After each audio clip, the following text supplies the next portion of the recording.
Hello everyone, welcome to prep task. आज हम बात करने वाले हैं क्लास 12 की। ओके, ये क्लास 12 है financial bank financial full course का। आज हम बात करेंगे एनसीडीज़ के बारे में, सीसीआईएल के बारे में और सीबीएलओ के बारे में। जो लोग नए जुड़ रहे हैं उन्हें बता दूं, हर सुबह 8 बजे ये क्लास होती है। अभी थोड़ी फ्लक्चुएशंस चल रही हैं, उनके कारण मैं डेली 8 बजे क्लास नहीं डाल पा रहा हूँ, लेकिन ये बहुत इंपॉर्टेंट क्लास है आपके लिए। हर एक सेक्शन आपके लिए बहुत इंपॉर्टेंट है। 999 रुपीज़ की ये क्लास थी, जो अभी आपको टोटली फ्री होगी। कैसे होगी? आपको सिर्फ चैनल को सब्सक्राइब कर लेना है और इस वीडियो को शेयर कर देना है। ये जो कोर्स है वो आपके लिए टोटली फ्री हो जाएगा।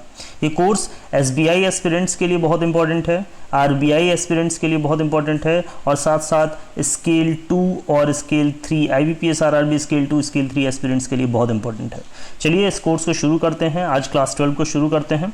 नमस्कार दोस्तों, मैं हूं सौरभ पांडे। आप मुझे मेरे इंस्टाग्राम पर फॉलो कर सकते हैं सौरभ पांडे ऑफिशियल से, और साथ ही साथ आप मुझे फॉलो कर सकते हैं टेलीग्राम चैनल पे सौरभ पांडे ऑफिशियल से।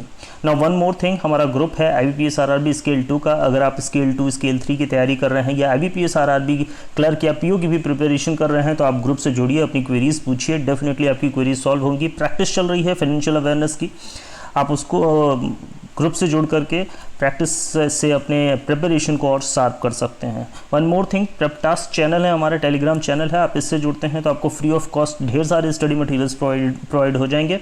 वहाँ पर है फाइल सेक्शन में जा करके आप या स्क्रॉल करके आप ढेर सारे प्रैक्टिस मटेरियल से प्रैक्टिस कर सकते हैं और अपने प्रिपरेशन को और एक अच्छी एज दे सकते हैं। चलिए शुरू करते हैं फिर आज का कोर्स। नाउ आज हम बात करने जा रहे हैं एनसीडी की, जिसका फुल फॉर्म है नॉन कन्वर्टेबल डिबेंचर्स। सबसे पहले इसका फुल फॉर्म इंपॉर्टेंट हो जाता है आपके लिए, यानी कि एनसीडी का जो फुल फॉर्म है that was called non convertible debentures. सबसे पहले ये इंपॉर्टेंट है, इसका फुल फॉर्म याद रखिएगा। अब बात करते हैं ये होता क्या है। देखिए, नॉन कन्वर्टेबल डिबेंचर्स जो है एक डेब्ट इंस्ट्रूमेंट होता है जो कि इशू किया जाता है किसी भी कॉरपोरेट द्वारा, जैसे कि एनबीएफसी, ठीक है, विद ओरिजिनल और इनिशियल मैच्योरिटी, जिसकी मैच्योरिटी होती है 1 साल। 2-3 बातें एक ही लाइन में क्लियर हो गई आपकी कि एनसीडी जो होता है वो किसी भी कॉरपोरेट, जैसे कि हम बात कर सकते हैं एनबीएफसी की भी, कॉरपोरेट या एनबीएफसी द्वारा इशू किया जाता है, जिसकी मैच्योरिटी होती है 1 ईयर। ओके, आगे देखते हैं। एनबीएफसी, अच्छा, जो एनबीएफसी ये एनसीडी को इशू करते हैं, उनको जो है वो क्या, आरबीआई की डायरेक्शंस और गाइडलाइंस को फॉलो करना पड़ता है, और साथ ही साथ department of non banking regulation की भी डायरेक्शंस को फॉलो करना होता है। ना आगे बात देखते हैं कि कौन कौन से एलिजिबल इशूअर्स होते हैं, यानी कि एनसीडी को कौन कौन इशू कर सकता है। जैसा कि अभी मैंने आपको बताया कि एनसीडी को नॉन बैंकिंग यानी कि एनबीएफसीज इशू कर सकते हैं, और साथ ही साथ सभी फाइनेंशियल इंस्टीट्यूशन इशू कर सकते हैं, यानी कि all India financial institutions issue कर सकते हैं। आगे बात करें, any other body, okay, any other body corporate with minimum net worth of 100 crore, यानी कि जिसका मिनिमम नेटवर्थ, जो भी कॉरपोरेट है जिसका मिनिमम नेटवर्थ जो है वो 100 करोड़ है या उससे ज़्यादा है, वो भी इसको इशू कर सकते हैं। ठीक है, provided that the body corporate is, जो बॉडी कॉरपोरेट है यानी कि जो भी कॉरपोरेट है, देखिए जिसका 100 करोड़ से ज़्यादा वो भी इशू कर सकता है, लेकिन उसके साथ साथ एक कंडीशन और है कि वो जो है वो डेप्ट इशू करने का परमिशन हो उसके पास। ओके, डेप्ट इंस्ट्रूमेंट को इशू करने का परमिशन हो उसके पास, कि वो इंडिया में डेप्ट इंस्ट्रूमेंट इशू कर सकता है। इसका परमिशन अगर उसके पास है और उसके साथ साथ उसकी जो नेटवर्थ है वो 100 करोड़ या उससे एबव है, देन फिर वो डेफिनेटली एनसीडी को इशू कर सकता है। चलिए आगे देखते हैं। अब बात करते हैं एलिजिबल इन्वेस्टर्स, कौन कौन इसमें इन्वेस्ट कर सकता है। ओके, देखिए सभी रेसिडेंट्स, नॉन रेसिडेंट्स, ठीक है, ये जो कि परमिटेड होते हैं फेमा के अंडर में, वो सभी एलिजिबल होते हैं एनसीडी में इन्वेस्ट करने के लिए, यानी कि नॉन कन्वर्टेबल डिबेंचर्स में इन्वेस्ट करने के लिए। चलिए आगे देखें, तो NCD shall be issued in, जाहिर सी बात है एनसीडी भी जो है वो डीमेटलाइज्ड फॉर्म में इशू किया जाता है।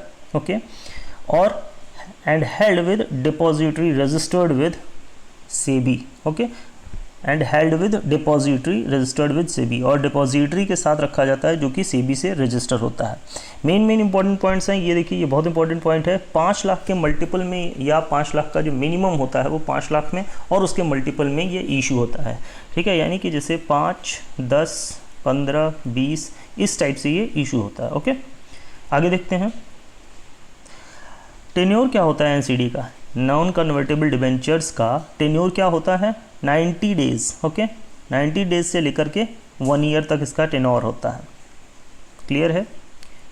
लेस देन सबसे कम समय के लिए 90 डेज होगा, और सबसे ज़्यादा समय के लिए ऑब्वियसली मनी मार्केट इंस्ट्रूमेंट है तो 1 ईयर होगा। आगे देखते हैं ऑप्शंस मतलब कॉल और पुट ऑप्शन जो है वो एनसीडीज़ में नहीं चलता है, नॉट परमिटेड इन एनसीडीज़। आगे देखिए, the total subscription by all individual investors including HUF, okay, HUF that was Hindu undivided family, is in any primary issuance of NCD shall not exceed, यानी कि जो टोटल सब्सक्रिप्शन होना चाहिए HUF का किसी भी एनसीडी में, ओके, वो 25% से अधिक नहीं होना चाहिए। शैल not exceed of the total amount issued, जो टोटल अमाउंट एनसीडी का इशू किया गया है, सपोज कीजिए एनसीडी जो इशू किया गया वो 100 करोड़ का इशू किया गया, तो 25 करोड़ से ऊपर जो है वो HUF का सब्सक्रिप्शन उसमें नहीं होना चाहिए। ओके, आगे देखते हैं।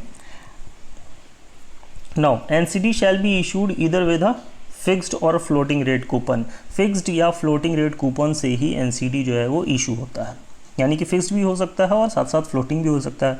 ये जो फ्लोटिंग होता है तो फ्लोटिंग रेट को इंश्योर करता है फिम्डा। फिम्डा का फुल फॉर्म मुझे आप कमेंट में ज़रूर बताइएगा, फिम्डा का मैंने फुल फॉर्म ऑलरेडी कई वीडियोस में डिस्कस किया है।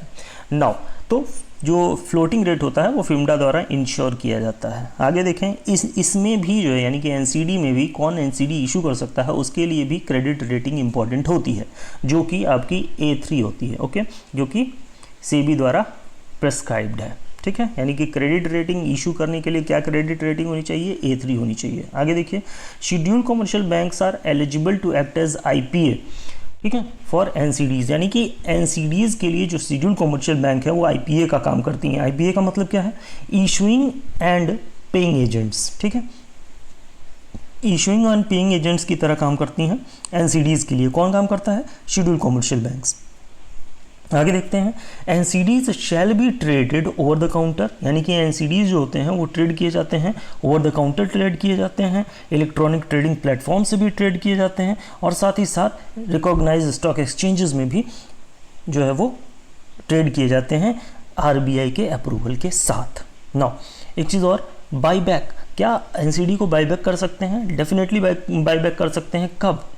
120 दिन के बाद, यानी कि जब इशू हो गया उसके इशू होने के 120 दिन के बाद आप उसे बाईबैक कर सकते हैं। किसको? एनसीडीज़ को।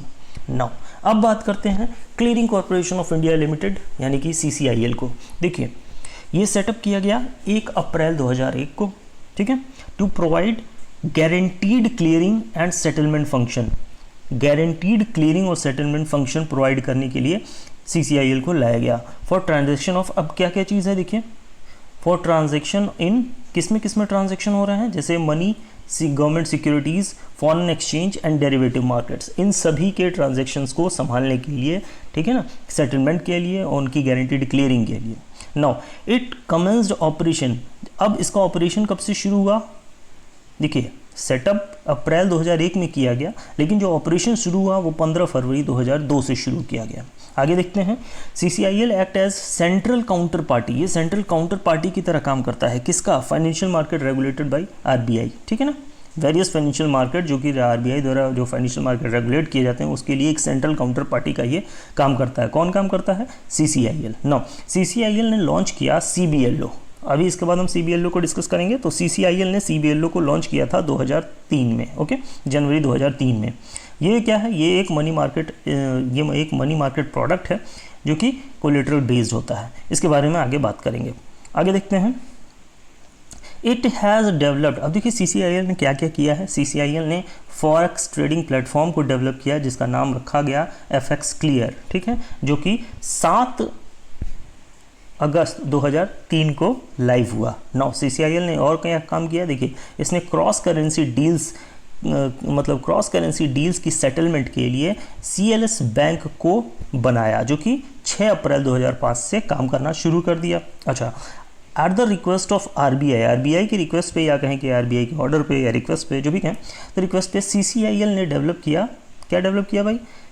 Develop and currently manages, develop भी किया और मैनेज भी कर रहा है किसको? NDS OM को। NDS का मैंने फुल फॉर्म आपको बताया था पिछली वीडियो में, आप मुझे इस वीडियो में इसको कमेंट करके ज़रूर बताइएगा कि NDS का फुल फॉर्म क्या है। Now NDS OM, NDS call, इन सब को जो है इसने डेवलप किया और मैनेज कर रहा है अभी भी।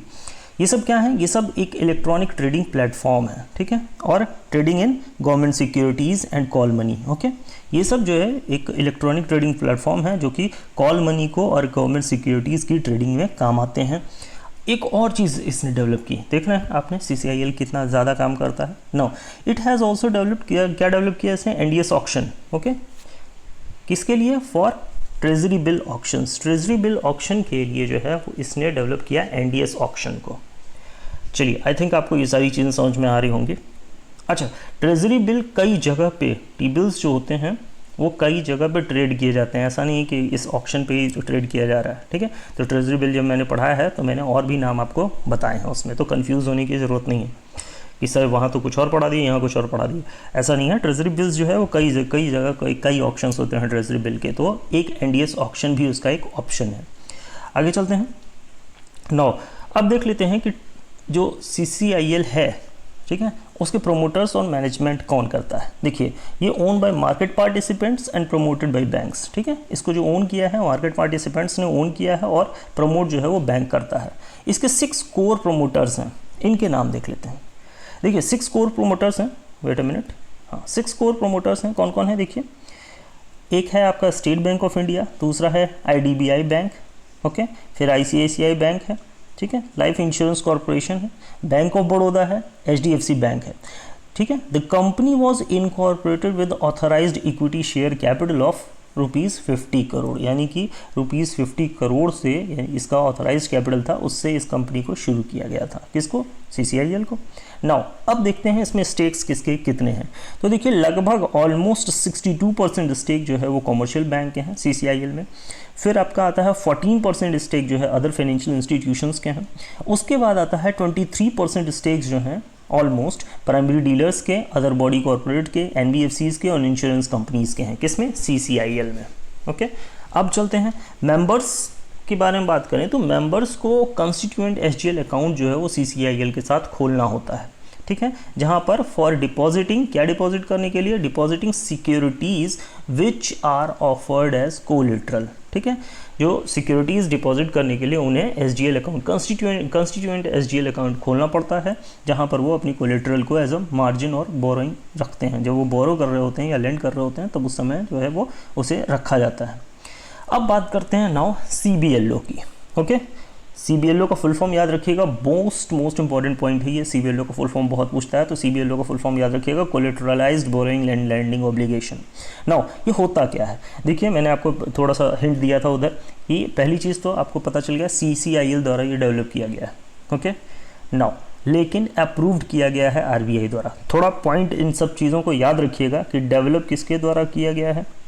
ओके, यही सारे थोड़े बेसिक क्वेश्चंस आपसे पूछे जाते हैं कि डेवलप किसके द्वारा किया गया है CBLO को, तो CCIL द्वारा। अच्छा, फिर आपका अप्रूव्ड किसके द्वारा किया गया है। ओके, अप्रूव्ड किसके द्वारा किया गया है, RBI द्वारा इसको अप्रूव किया गया है।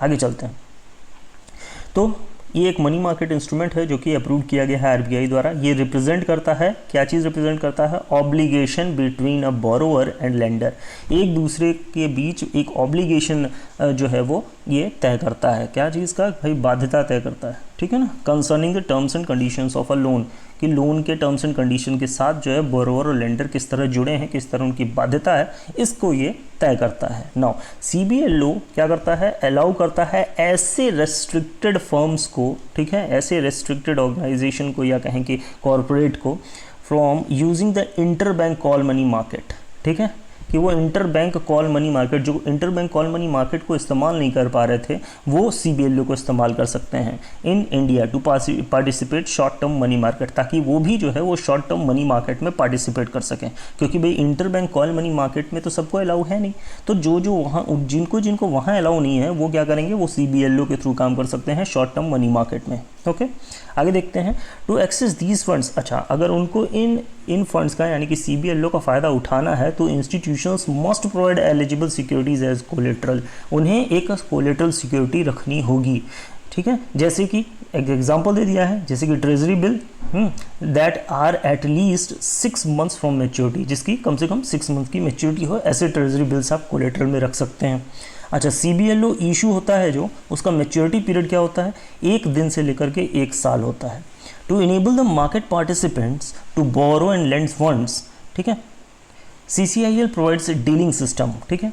अच्छा जी, इनकी जो डीलिंग सिस्टम होती है, यानी कि ये जो CBLO है, ये जो ट्रेड किया जाता है, ये कहाँ ट्रेड किया जाता है, उसके लिए एक डीलिंग सिस्टम बना है। ये ट्रेड किया जाता है आपका थ्रू इंडियन फाइनेंशियल नेटवर्क, जिसे हम इन्फीनेट कहते हैं। बहुत इंपॉर्टेंट है, इन्फीनेट का आपको फुल फॉर्म याद रखना है। इंडियन फाइनेंशियल नेटवर्क बहुत ईजी है, तो इसका फुल फॉर्म याद रखिएगा। तो CBLO जो है वो ट्रेड किया जाता है इन्फीनेट में। आगे देखते हैं। It is issued at discount to face value, वही वाली बात हो गई जैसा कि मैंने आपको बताया था।